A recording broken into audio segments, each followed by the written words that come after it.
So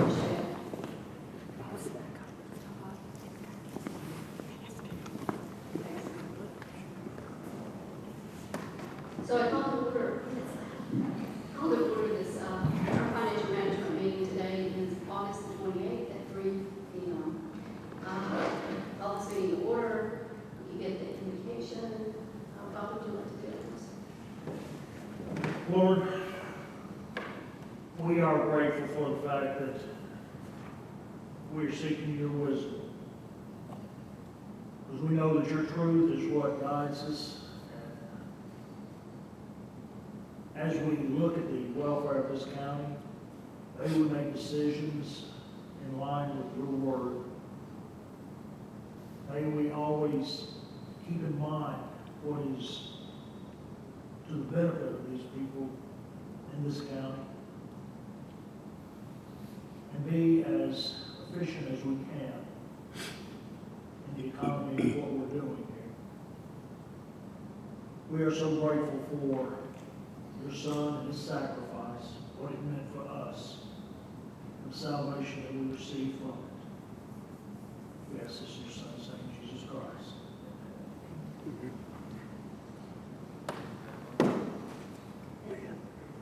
The next item is the approval of the agenda. Before we approve the agenda, I'd like to add an item without any warning against it. We'd like to add an item to discuss the bid for EMA. Wasn't that who was? C. Repeat that there. Yes, one item to discuss the bid for EMA.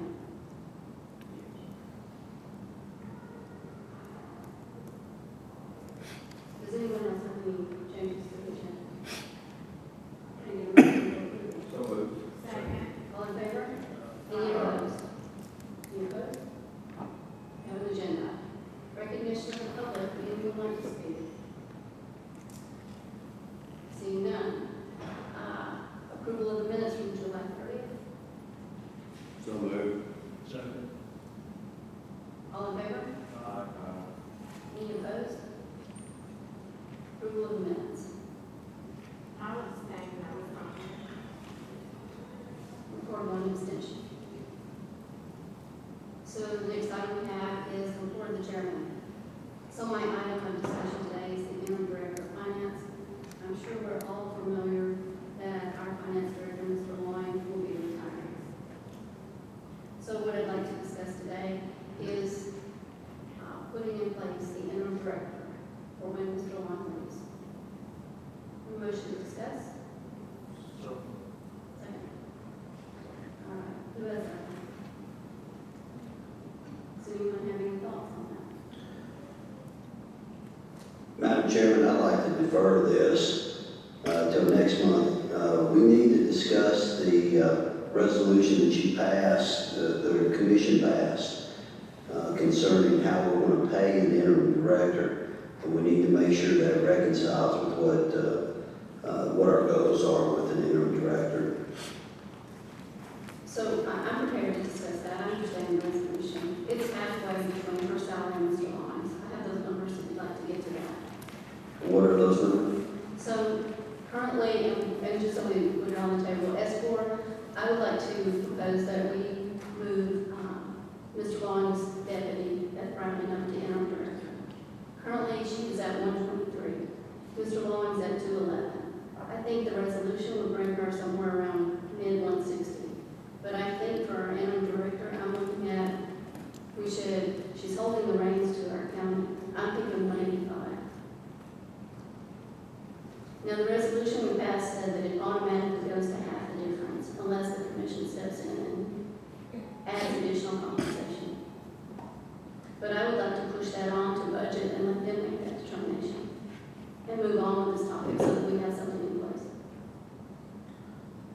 So you're saying set her salary between now and the time that we hire a finance director at 185? Starting her now? Now, when Mr. Long leaves, When he leaves, okay. What happens if we have a finance director prior to that? then we don't need it anymore. Okay. Is that how you see it? That's fair. I just want to have a plan. Not a problem. I got a question on the 185. I mean, do we have a summary of the qualifications of person that we're going to put in place? Yeah, if you could.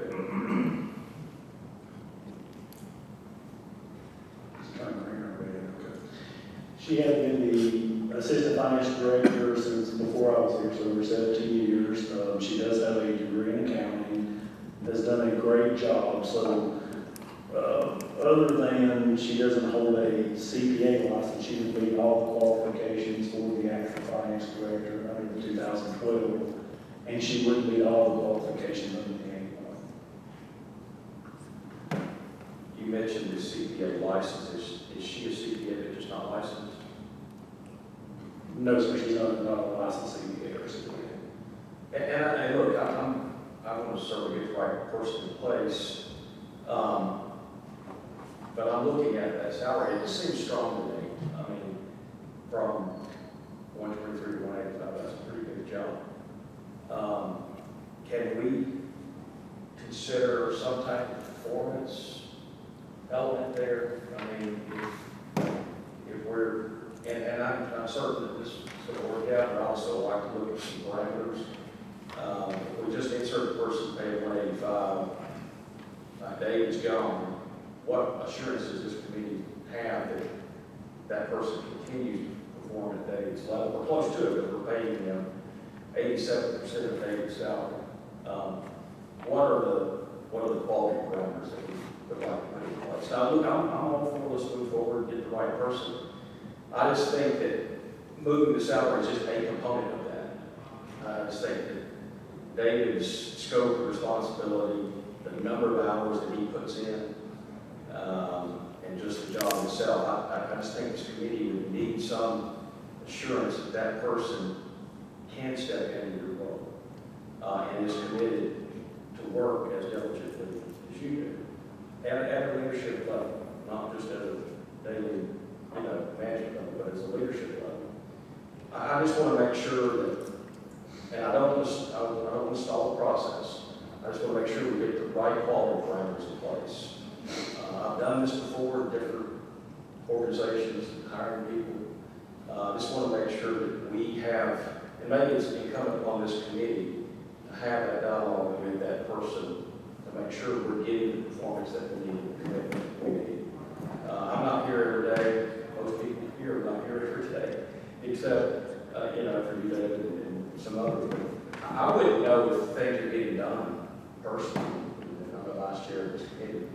I would want probably a more thorough look at how we're doing things on a monthly basis.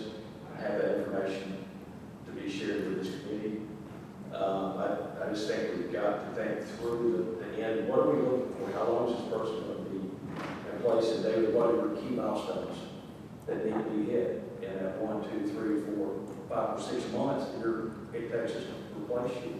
Is that a document you're doing a handoff, transition plan document of some sort? How do those things ranked in there? First, let me talk about the salary. Miss Browning's salary is the $123,000 some odd dollars. She's on the same level as the county engineer that makes right now about $21,000 a year. The reason for that is paid as an exempt employee and she's paid as hourly. She works several overtime hours a year in addition to that she is paid for. Because mine is department head, yes, it's in, but for every other employee, I've always done them hourly, and she's done that hourly since before I was here. It holds more accountability for the number of hours and going through the jobs. I can say right now, Miss Browning, because I have a lot of late meetings on Monday, so I don't work as much in late hours like Tuesday and Wednesday after the meetings, and I come in a lot at 7, but Miss Browning is here late, always here when she's supposed to be. Give her a task, she does it, she keeps her task well organized. I think the only problem she's going to have, we're a full person short that spends 50 plus hours a day.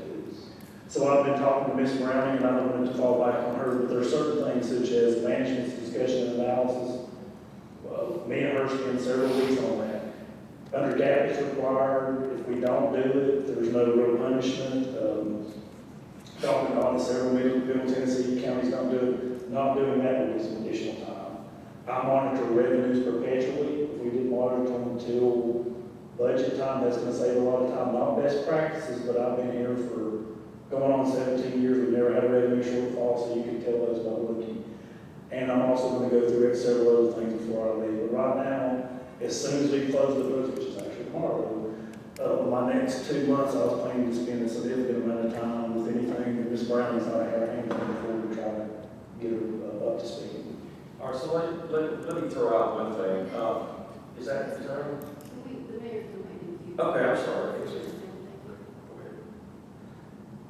Yeah, I want to follow up on Todd's comments on transition. I think it's important that between now and the exit of David from his role, that we do have a transition plan in place. And I have no problem. I think Beth would do an excellent job as the interim director. I have full confidence in her doing that. However, one thing that I think is important, that we transition this department to the mayor's authority. And we've talked about doing that with the contract. We've talked about doing that with the selection of the next director of finance. And I think it's important with her as the interim that there is an oversight provision there from the day-to-day operations of the county mayor. That's definitely something we can talk about in the future. I'm not prepared to discuss that, and there's a lot of controls in place and a lot of issues to be discussed into that. It's my opinion. This was a topic you wanted to discuss. Do you want to defer to next month? No, the interim, I do think we need to have a transition in place, but changing the whole form of our structure of our government, I think that's a bigger issue. It's going to have to come with a resolution through legislature. At this time, I think our only responsibility is a transition person.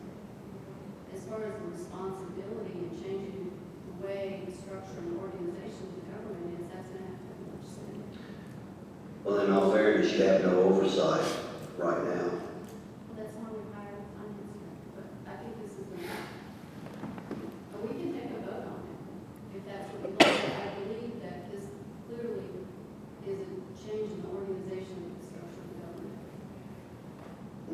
and that's legislative, not finance. I mean, we're just here talking about the finance director and the transition plan to replace Mr. Long. So Mr. Long's organization has been to report to the commission. If we're talking about reorganizing the form of government, that's a bigger issue, and that would be to go to the full commission through legislation. Well, this decision will go through the full commission as well. Not the, the budget amount will. Okay, I'll take it up as legislative. Okay, so we can take a vote on it if you like. It's the will of the committee. I will be glad to, if you'd like to make a motion, I'm glad to entertain it. It's fine with me. Do you want a motion? Pardon me? Did you want a motion? I'm not making a motion, no. So my motion is, and there's a couple of pieces, we can take them apart. My motion now is to select Ed Browning for the interim director, or Mr. Lawson, please. And then we'll discuss the rest. I have a point about the bonds.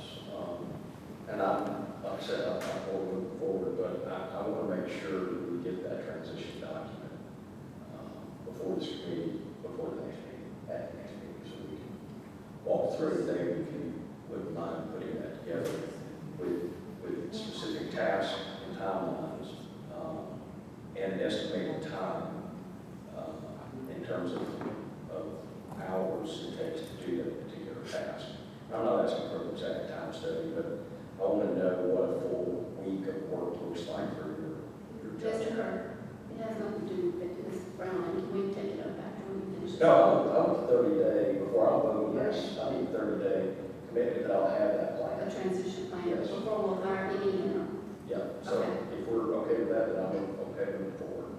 Okay. Mr. Kerr, is that your amendment? Yes, it is. Okay, I'm sorry, I didn't hear you. All right. So Mr. Kerr's amendment is that we get a 30-day transition. In 30 days, we get a transition plan. Let's take a vote. If everybody's good with that, anybody with discussions on the amendment?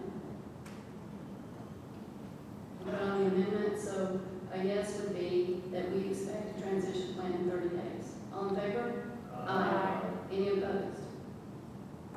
So we pass that, we'll get a transition plan from finance office within 30 days. Back to the main, any other amendments? So the main motion is to select Beth Browning for our interim director, for when Mr. Loring leaves. We had a second on that? Any discussion? Mr. Romeo, second. Discussion? Yes, when will be her start date? Mr. Loring's last day is November 1st, Friday, October 31st. Is there any reason that she wouldn't step in that weekend? I mean, if we had something I think you work weekends, we probably don't. So I want to know what's going to happen between that Friday when you leave and that Monday. Would she not? You can make it November 1st, and then start the month anyway. My last day is actually November 1st, and the last working day, I'm retired November 1st. So it would be November 2nd. So, may I ask, what would it look like if something happened between October 31st at midnight, on November 1st at midnight, and November 3rd? So if you went ahead and appointed her as interim effective immediately when I left, and November 2nd, she'd be here November 1st. I'm retiring on November 1st. Mr. Lawyer, is there a way to seamlessly put that together where there's no gap? We'll do that. I mean, it can go or dovetail right into each other, that's not a problem. Okay. So we'd like to see that. Yeah, I would feel safer knowing that we have, it's just back to back, no gaps. All I need is the date one ends, and I can give you the start date of the other. Excellent. I would vote to make it the 31st of October, that's his last official work day. And that way, post, we give a little bit of indication. I think that's okay, but I would. And I will turn on November 1st. But it gives you a long day.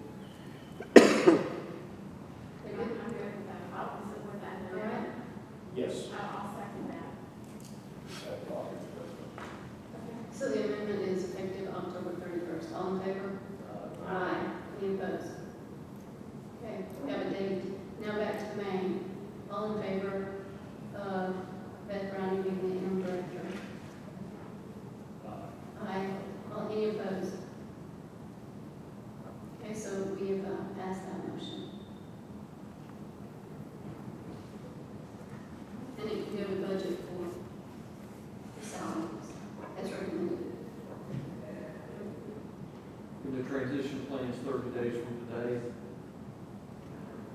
Yes.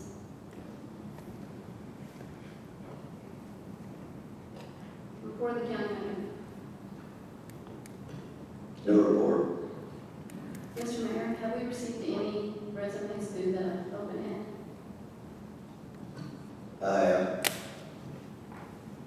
We received a lot. We received, I think probably about 12 or 13, none of them meet any of the benchmarks. is it possible you could send those to the committee, or are we not doing Yeah, I was waiting till I had enough to send. I'll be happy to send what I have. that? Thank you. Report of the law director. Hey, Jim, I've got a very, very rough draft of the contract you all asked me to put together. This is very fluid because a lot of it's conditioned upon whoever decides to take it and what kind of terms they want to include in there. So please keep in mind, this is bare bones, just kind of some, a starting point as it were with whoever we tend to engage with. So this does not need to be discussed today. I just wanted you to know I have worked on it. There it is. If you all want to agenda it at any time in the future, that's what it is, and we can deliberate at that time. Other than that, that's all I've got.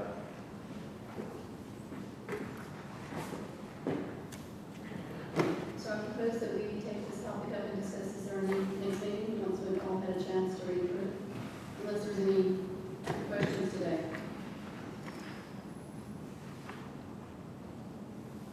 We'll move on. Report of the trustee. It's included, your report's included in the package.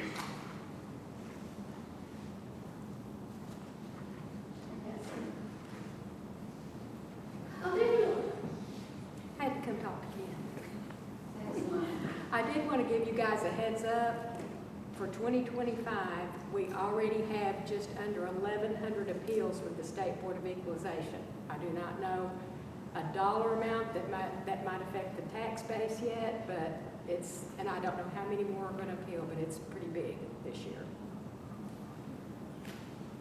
Do you have any idea if this has to do with the rental, commercial? Oh, Is it quite a bit all of that? That's quite a bit of it, yes. Yes, ma'am. Is that a larger, what percentage higher is that number than years prior? For 24, it was 515 or 20, I can't remember. Oh, So okay. it's more, it's more than double. Okay. Remember last year, Right. there was a high I rate. thought it was like 474. Well, do you know the year before, Steve? I don't remember. I have too many numbers to remember. All right, thank you. I've got one question. Cindy, on 1,100, what's the dollar value of those? Do we know? We don't know yet. Just because it hasn't been adjudicated? Yes, we don't have the tax roll yet, so, and I think they're supposed to lock it next week. And we'll get something from there. So I don't know yet what our tax base is. Have you ever seen it done out before? On appeals, no.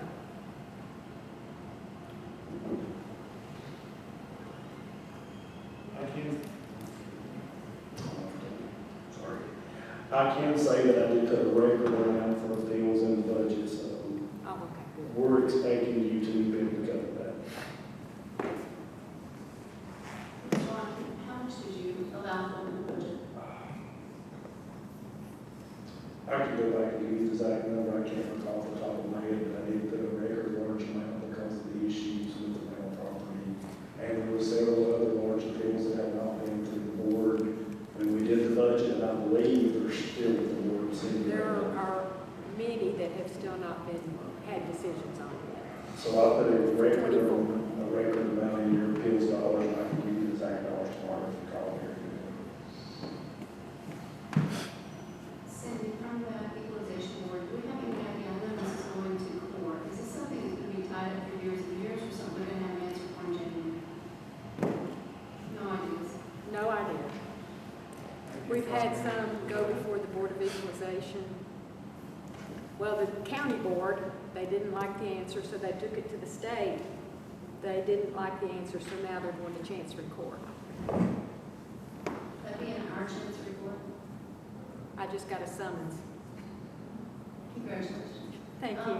When is that court date, since you I definitely know? don't remember. I'd have to go back and look at the paperwork. But that's on one of the appeals. Before Thanksgiving. It's the, I think it's the NHC in Hendersonville and the same owners on the Gallatin Rehab Nursing Home. So they're appealing both properties with Chancery. Oh, that's it. Do you have any other exciting news from the trustee's office? We're getting geared up for a big tax season. It just continues to grow. Thank you. Oh, we were on Channel 5 News the other night. You didn't watch? I'll sign an autograph if you need it. No, just- We were interviewed concerning our tax freeze program, and Rob Coles came and interviewed us, and they put a segment, and it really got the word out there to a lot of our elderly homeowners that aren't familiar with the program, because even though we have information on the back of our tax bills, they don't always read it, and so they're unaware. So we've had several calls, which we want to help as many as we can, so that was a good thing. So can you take this moment for a public service announcement and tell everybody what the income limits are? Okay, let's see if I can remember. For tax, you have to be 65 or older to qualify for tax freeze. There is an income limit of $37,530 for 2024, because right now for 25 you're still drawing, so the state uses the prior year's income from all sources. Any pension, retirement, interest, Social Security, they add up all of your income and calculate it to see if they qualify. That will freeze the dollar amount of their taxes, so they will not go up as long as they continue to requalify every year. They, if by chance the tax rate goes down and their taxes go down, those will be lowered to the lower amount if everybody's taxes were to go down, and they would freeze them at that amount. The tax relief, that is where the state will pay a small portion for elderly and disabled and our disabled veterans, and then the county will match up to that amount for the elderly. That income limit is lower. It's 37 something, I can't remember, I'm sorry. It changes every year, but that's very helpful. Some of them live on, I don't know how they survive, they live on so little. So it's very helpful to our low-income elderly to keep them in their homes longer. I know that you and I have discussed this several times. Could you just tell us how many the volume that we see? Last year, I think we had about 1,800 and something applicants, and it continues to grow every year as people, turn 65. We have several dates next month where my tax credit staff goes to the cities to take applications, which is very helpful for our elderly, especially further out in the county like Portland and Westmoreland, White House. They don't have to drive to Gallatin, and that helps those people so much. They'll go set up at City Hall and take applications there, so they're closer to home. So they have dates set up in Hendersonville, White House, Portland, Westmoreland,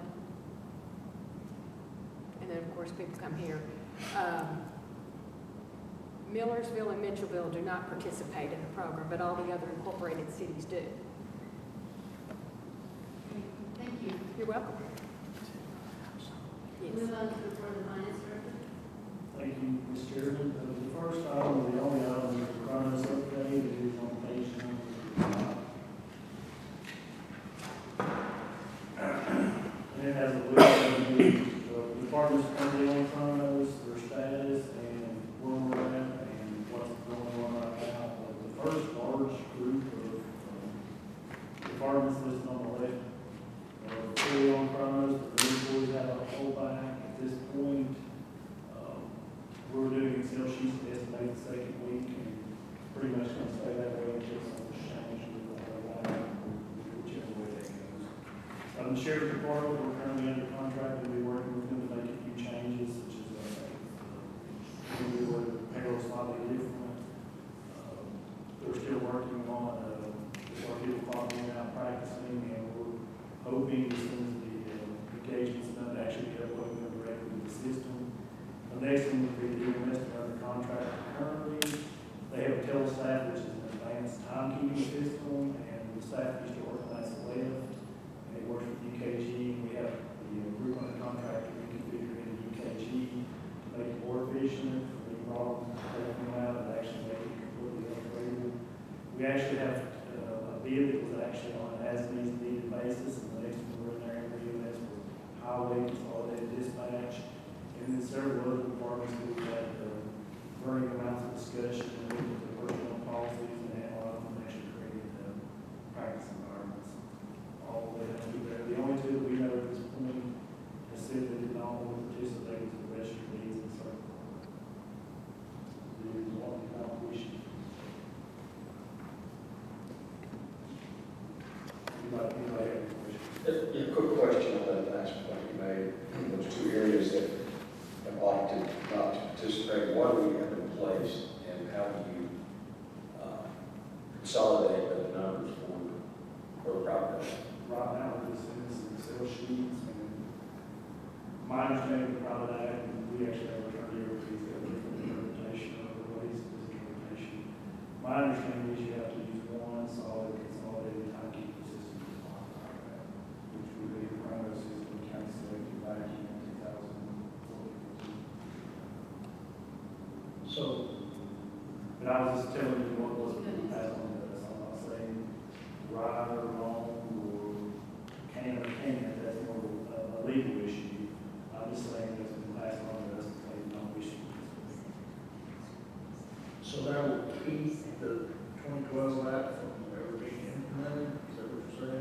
I didn't say I said they said they did not want to do that. That's more of a legal question. My understanding is if the commission committee pushes forward the act prior to everybody being in the system, that's my understanding of the act. I think it's more of a legal question, but that's my understanding. Maybe something on that.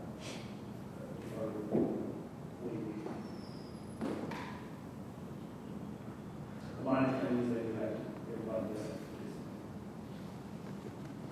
So question on consolidation, if they account for the time they use a Excel spreadsheet, I'm just throwing that out as an example, those numbers are being keyed into the payroll system, Mainly, but they didn't key it in. everybody's in the payroll system. So really, we're talking about, instead of using Chronos, they're entering information in the payroll system manually. They're sending us information on very various spreadsheets and timesheets. Most of them say timesheets, spreadsheets. So just from a consolidation perspective, this is just me talking. I think that meets the standard of consolidation if you're entering data. Now, it doesn't come with the same level of controls that you have with Chronos, and so the top controls that you have as a finance director. But I would like to ask the law director to at least weigh in. If this committee decides to accept where we are in terms of the status plan, and it looks like all but two areas have opted to participate, are we in compliance with the private act? And that's a question for the law director. Currently, you're talking about between 81 and 12? Either. Yeah, I've given an opinion on that before. I think we're still under the 81 until there's full implementation of the 2012, but we have not achieved full implementation. I have some observations we need to comply because if you go back to the definition of control act, it talks about the one act, the one software system chosen by the county. And then there's some language that's the only time you can't do the act. That's my understanding, as I said, I'm an attorney, so I'm not making a legal determination. That's my understanding that internal language is not. Mr. Brown? Okay. I do have a response to Mr. County audit manager. I'm not quite sure his name. Jeff Bailey. Jeff Bailey came and spoke to us several months back. And I don't know if you recall, but in my memory serves me, he said as long as we were making an effort towards it, this would probably not be an effort towards it. So it would probably fall back into county audits realm of outlets. So I would defer to what they would say. Mr. Lyon, Yes, ma'am. so at the top we have several departments. Can you give us an idea of how many employees we have during that top that are currently using Chrome?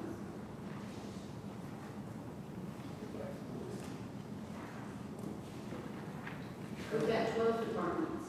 Yes, ma'am. Your largest department is the sheriff's department. They're currently using Chronos. We're hoping to change the way they log in and make it more useful for them. Yes, no, I'm looking for how many people we already. I believe, and Nancy back here, the payroll manager, she may be able to tell you off the top of her head quicker than I can, how many. Just an estimate. What percentage? I think we're probably about 75 to 80% of Chronos. About 75%. Because your sheriff and your your two largest departments. I believe your next largest department is highway. Madam Chair, we can only run 2 microphones at one time, so they can hear David. Yeah, let's turn them off anyway. Dave, you're speaking, so have yours on, please. But let me repeat, just by not sitting here physically counting, we're somewhere around 75%. Your largest 2 departments are on Chronos, have been for some time. Most of your departments that are under the general personnel policy are in there. We've had several requests to go on Chronos now. The thing that we're doing is we're working with the sheriff's department, and next to the EMS, we're going to work with the largest ones, or that's our plan right now, this plan, to actually do direct uploads. But a couple of things have to happen before you do direct uploads. Number one, there's a small configuration in the sheriff's department. But the other ones, you got to remember, the sheriff's department for 200 years now has been doing manual timekeeping. So it takes time for change management for all the employees to get used to using Chronos, the supervisor approving Chronos and getting everything to us that way versus the way they're doing it. Because if the data is not accurate, we're directly uploading it, but it's a large problem.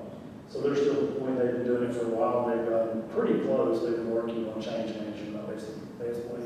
The last time we worked, there were very minor number of people not approving their time sheet. We went back with it.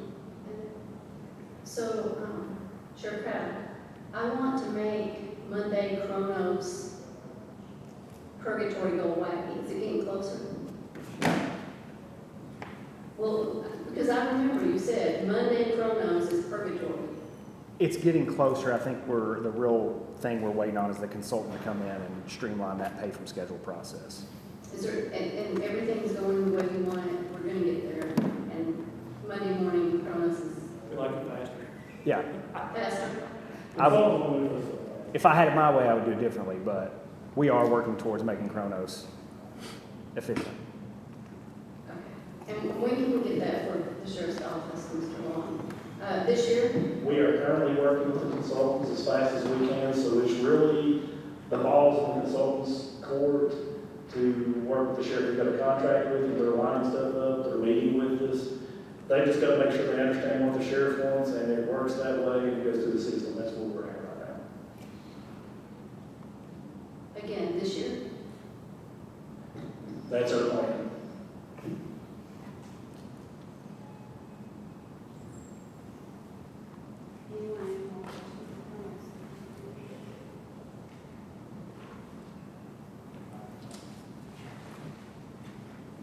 We have no old business on the agenda, new business. Item A is the PO exceptions for 2025. It's just a look back.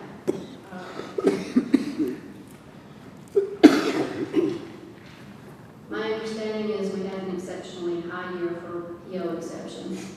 So page 8 of our packet shows 32 purchase order exceptions. To reflect on last month's meeting, Mr. Long said that he would put together a summary sheet and do a training session, I believe. Can you update us on that?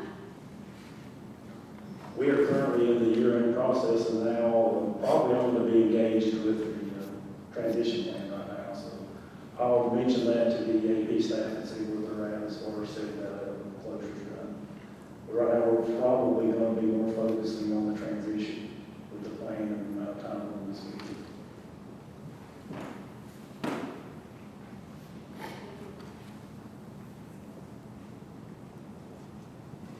The next item is the blanket purchase orders.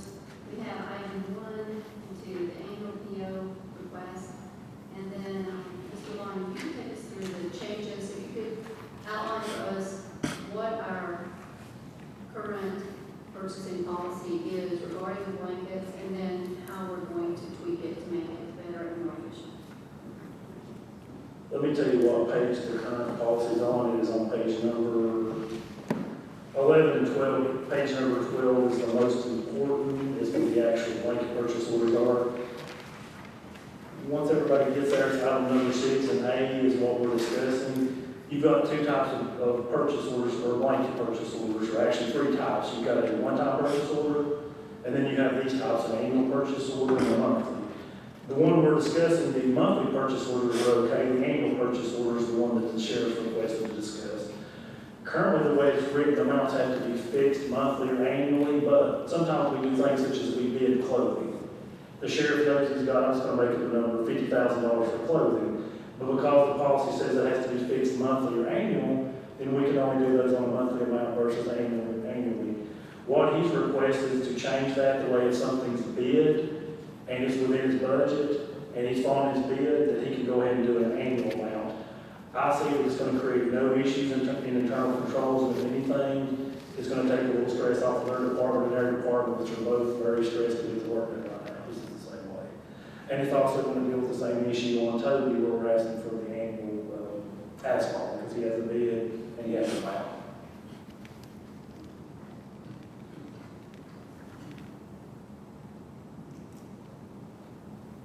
So I agree with that. I mean, I think given what I've seen, and I know the sheriff's also a lot of work on this, trying to get to this point, I would make the motion that we approve the exception. Second. Any more discussion? I just think about annual. Like, would you want to say, do you want to change instead of where it says annual purchase orders must be for fixed monthly or annual amount? Leave, it can be for fixed annual, monthly, annual amounts, and amounts that are bid annually, or that are bid period. Annual bid budget or something, that language, you're fine with that? No, I'm fine with that. Just a question for Mr. Long, probably. Would that include something that's on a Sourcewell contract or a statewide contract? We consider those to be Perfect. Is the motion for both of these items? Actually, I have a comment. I would like Mr. Long to go back and work on the wording of this to make sure that it is smooth for everybody. Instead of us just throwing some words together, can you come back with the exact wording next time? Or will that be a proper way of making sure we get it exactly right? Could you just approve the intent, and then I'll come back with the wording, and go ahead and put it in place, and then I'll come back with the wording next month. And if you like the wording, keep it. If not, refine the wording, but that way, that would deal with Toby's asphalt, it would deal with Sheriff Craddock's clothing, and I think also his food, the two he was worried about. So I believe, Mayor, did you make the motion? Are you okay? Who made the motion? I made a motion, I think it's still on the floor. Yes, the motion, are you okay with changing your motion to the intent that it comes back to the word? Absolutely, yeah, change the motion to intent. And Can I second, get was Toby? clarification on which one we're voting on, both one or the other? It's one item, but we have 2 issues that roll into the same item. So 1 and 2 under B. Can I say one thing? If you amend it with the intent effective immediately, we've already done Toby's, but if you just say also capture the one asphalt, shall do it all, because it's on his knowledge. Yeah, I'm fine, I just need clarity on what we were voting I'm on. just wanting clarity. Make a motion, are you okay with all of that? Yes. Toby, you second, are you okay with that? Yes. All in favor? Aye. Any opposed? We're changing our purchase order, and we'll look for the new verbiage next month. Item C, the item we added is bid for EMA. Yes, Mr. Long. Okay, this one was a request for Mr. Wyder to do a bid back on July 21st. Generally, we respond back in a couple of days, and it was year end, and actually, to be fair, there was we're actually delayed in responding back to him. There is no policy on the amount of time we respond back. Somebody passed out this sheet, but if you read it, it says not less than 10 business days before, but that's not the point. Right now, my concern is 2 items. Per statute, your policy and the private act, we are to make the bids by statute competitive, and by policy and the 81 Act of 12, we're supposed to make it the most competitive we can. My concern is on the language that's been requested, and also that there's no real way to enforce this unless it's in the bid, because I've actually talked to some length to legal if we could enforce it. So my first one is, the way the original request was made was that a vendor was to respond within 1 hour to any of the 12 towers, which we all know spread across 529.5 miles at any time. So if you think about the logistics of a vendor possibly answering to that, if I call a vendor at 1 a.m. in the morning on Christmas Day, I'm expecting a response in 1.5 hours at a tower. That's the problem I have with it right now.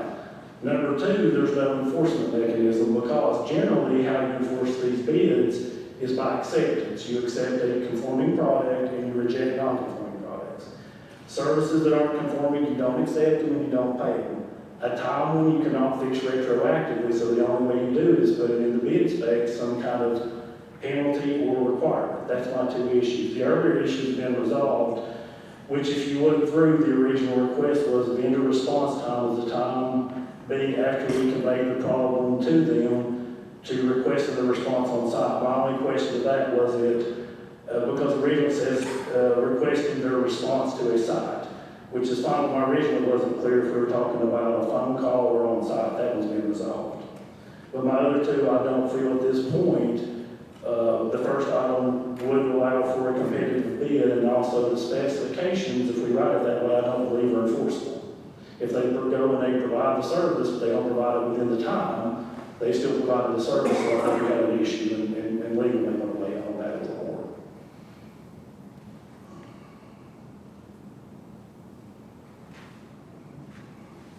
Any discussion on it? And I can give a recommendation, but I can give you a recommendation of how I think it could be fixed, but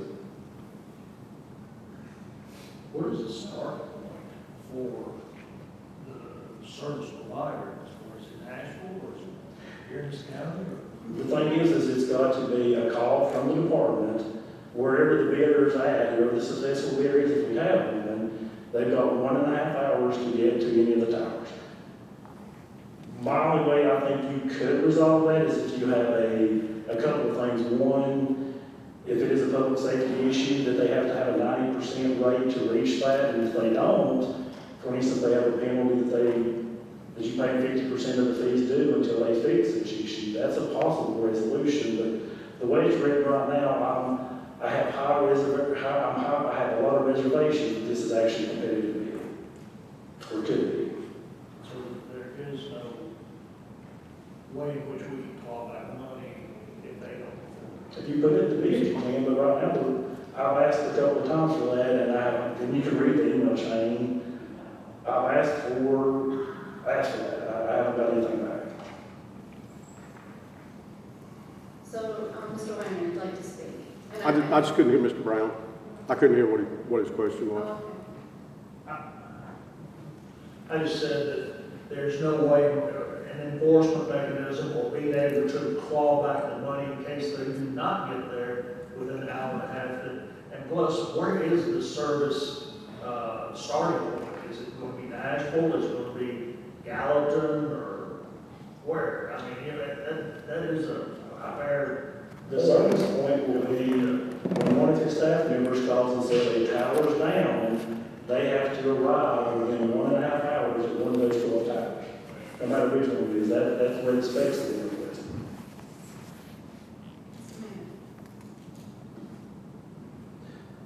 I'd like to suspend the rules and allow Ken to speak to this. Yeah, I gave you the floor. Okay, so Suspend the rules. are you voting on that, or? Yeah, we'll Okay. vote to suspend the rules. Second. All in favor? Yes. Okay, so I went through the 23 pages, I'm sure David and some of your staff did, but, I mean, there's no contract. It's a single payment, and that's where you get into, we can't pull anything back for not making it in that timeline. The response time we changed from an hour to an hour and a half, at Mr. Long's suggestion. But understand that this work is just for warranty of the batteries for the warranty period. So it's not forever. It's for the warranty period of the batteries, which is typically 1 year. To respond to the penalization, I don't know that there is a way, because we should not owe them any money for responding to warranty work on a battery. These batteries and these UPS have been in service for 6 years, and we've had no problem with that. My problem is I don't want a vendor from Ohio or New York or Texas or somewhere a long ways from here to have to send somebody in for warranty work. We had UPS go down a couple of years in, and a company out of Memphis came and looked at one of the UPSs, went back to Memphis to get what they call a crash kit to come back to work on it. And I just would like to find a local vendor is all. So it's again, it's a one-time payment, so we don't have any way to pull anything back.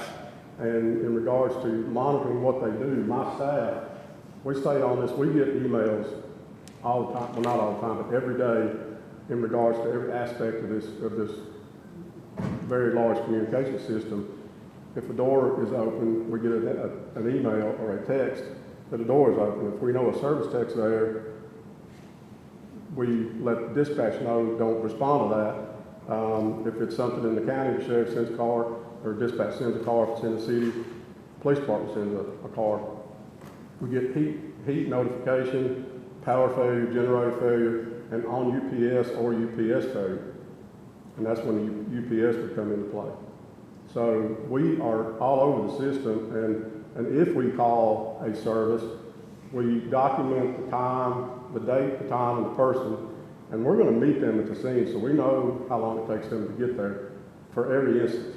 Every instance that the system's been in place for 6 years, we have done that, and we're going to continue to do that. If you'd like, I'm going to. He said he did not want to blow the vendor, but that's one of our recommendations and one of the changes we were going to make. And then we received, if you look at the email, a direct communications from you to change it back to the time requirement. So what you told me right now does not agree with what you told me earlier. Well, I mentioned that if we could make this work, could we possibly do it geographic within 10 miles of Sumner County? And you guys did not agree with that. I don't think that's, It's an email. I've looked at vendors in Nashville, and there's not a vendor in Nashville that has an office within 10 miles of Sumner County. What I'm saying, whatever mileage you need to meet your geographic. Well, 10 miles is the I'll go with a mile range, but 10 miles won't work. But I didn't know it was a mileage we could select. I thought it was 10 miles. Yes. Because my only concern, I'm sorry about that. No, that's what. My only concern is it needs to be competitive, and if we have a requirement for a vendor, we need some way to enforce it, or it's not really a requirement. That's what we're really coming down to. So, and honestly, I wasn't going to say it here, but I think Ken requested it. It was going around and around on his emails. The only reason I didn't ask to have it today. So I have a question. So when the battery goes down, it goes down, right? We replace the battery. That's what I'm thinking. I mean, I read through some of this, and I'm not sure I understand when we talked that anyone that works on these towers would know, but I don't know if it's a lithium battery or battery, but I do think that if the battery fails, we get a new battery. Is that the warranty process? We just get a new battery, or they fix the battery? Because it doesn't seem, It I mean, depends. I'm an accountant, not an engineer. Depends on what the technician does. So the systems are running right now, and if they fail on utility, they go to a generator. If the generator fails, it goes to UPS. And the period between the system down and the generator starting, the UPS carries the system. The UPSs will carry it for about 2 hours, okay? So we go with generators to get the system running off of UPSs, but when we're talking about UPSs, if there is a battery failure, we get an email and a text in regards to a UPS problem. That's when the technician needs to go. If it's a warranty issue, it needs to be the vendor that installs these batteries. If it's another issue, then our radio vendor needs to go. Right, if it's another issue, but an issue with the battery is a battery fail. I mean, I can't understand, like, would I fix a battery or would I replace the battery? There are 48 batteries in each UPS. So There's 500 just replace that one battery. 576 batteries in each, in They all the entire county. Do they all, I mean, are they, I'm just trying to. They're in a understand. box about this big, a big UPS that's on the floor in each tower slide. So it seems like, if you're saying within an hour and a half, that does seem really quick and unreasonable to think that somebody's gonna get there that quick. But if that's what you need, I think that we need to have a redundant system. If it's mission critical to that point, do you need a second battery backup? Do you need a backup to backup? We've got generators for that. If the UPS fails, we put a generator on that'll run for 60 hours and we keep it fueled until the UPS is fixed. So the hour and a half could be maybe 4, because an hour and a half does seem kind You said you could change it tomorrow. We get it all. Our communications people respond now, typically it's been an hour. of. So what about the people that are gonna put this in? I'm just thinking mission critical that we want, you know, look, we've got a storm and electricity's out.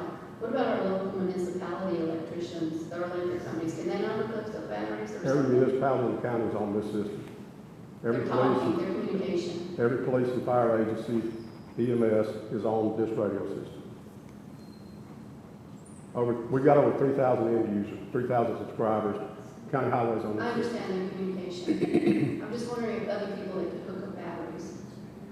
So, that was my question. I was just wondering if there weren't a lot of people that could hook up batteries. Yeah. All right. Go ahead, Mr.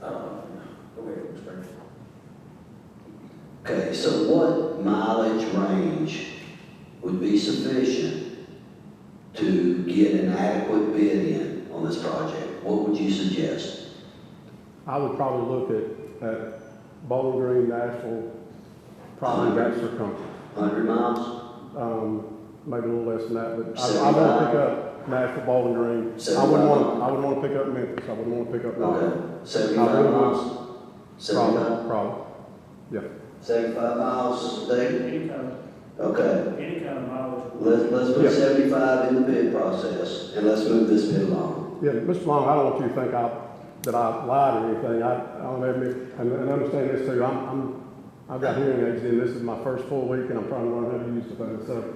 So I don't want you to think that I said anything different from what I told you earlier. So yeah. I make things wrong here because you requested it. Okay, Yes, sir. so we're gonna solve this problem with 75 miles, correct? It's fine, anything, my point, anything that's biddable, we're fine, my responsibility is to make sure it's a fair understand bid. And that's totally fine, but we're solving the problem and the bid's going out with 75 miles.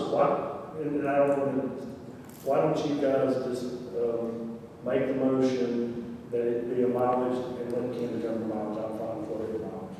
Okay, I make a motion that the bid include a mileage requirement, and Ken will set that mileage suitable to the bid. I'll say. And the next test, does that fulfill all the big requirements that finance has? It brings two things away. If it's now a mileage requirement, it removes, that nobody can do it. Number two, it removes the penalty because they're gonna be within their mileage and we won't take them. The only reason the penalty came into play, without that, there was no way to enforce the 1.5, which made it a very questionable problem. So that handled all of it. So we will not have a 1.5 hour, we'll just expect them to show up. They're within 75 miles and they're just gonna show up. Yes, ma'am. You're good. If he needs some assurance, we can not have Yes. Yeah. And I would just like to announce for everybody that in 6 years, Ken's done a great job out there. We've not had any battery failures. And we've been ticking along, doing a great job for the county. I have a few questions, just quickly. Who's providing that service now? On the UPSs, Yeah. under our maintenance contract through Communications International in Nashville.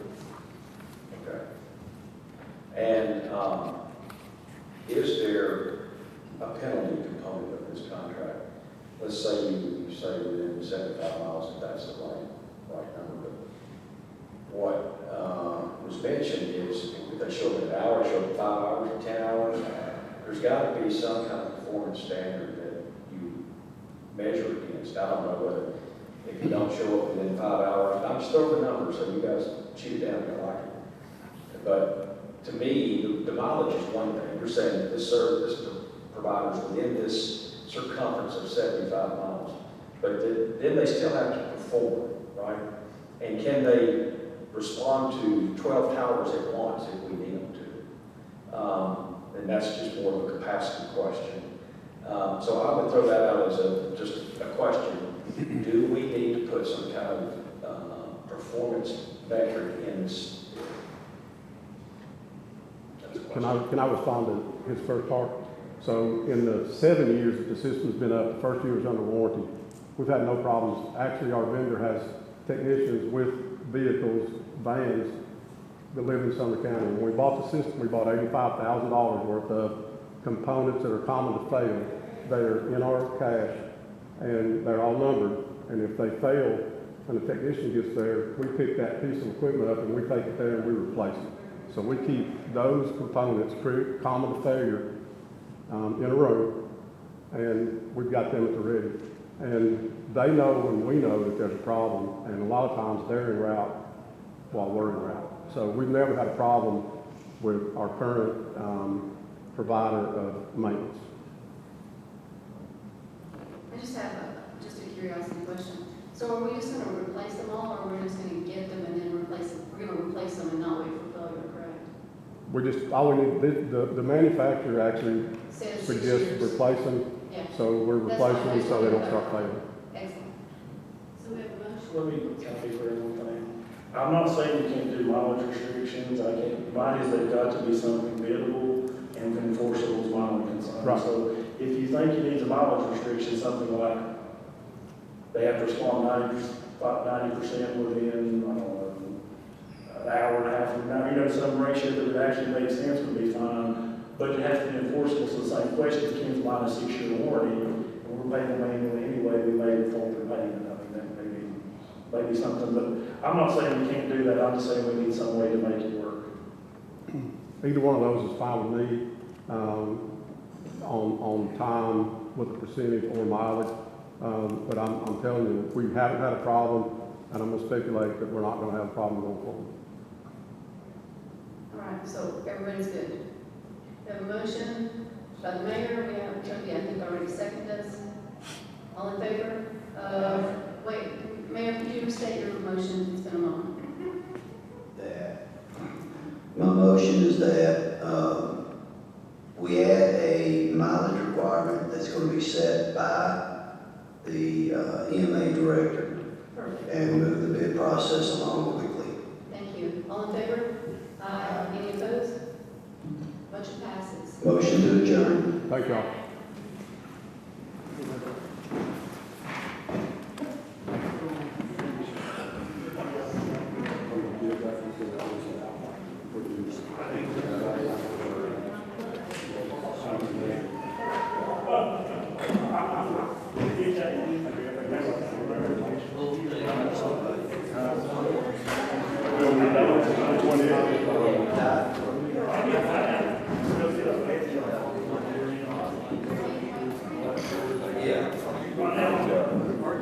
I got to figure out a way for the